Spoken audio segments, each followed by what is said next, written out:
La perfection s'acquiert par la pratique.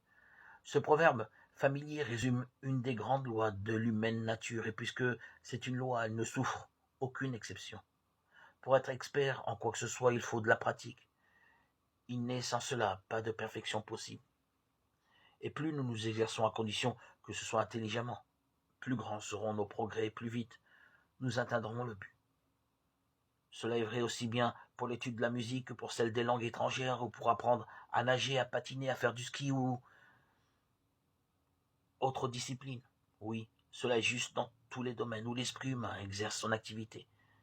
La pratique est le prix du progrès.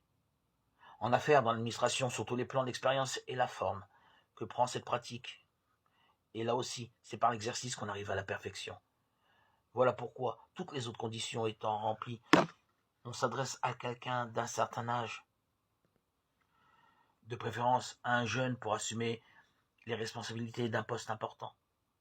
En métaphysique, les effets de cette loi sont particulièrement frappants. La maîtrise de la pensée est entièrement affaire de pratique intelligente.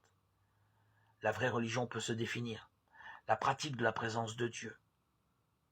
Veuillez remarquer que j'ai dit une pratique, un exercice intelligent. Ni la contrainte violente, ni le labeur monotone ne sont des exercices intelligents.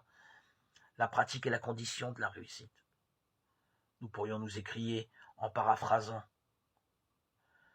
de la pratique, encore de la pratique, toujours plus de pratique, disait Danton. Mettons en pratique la parole.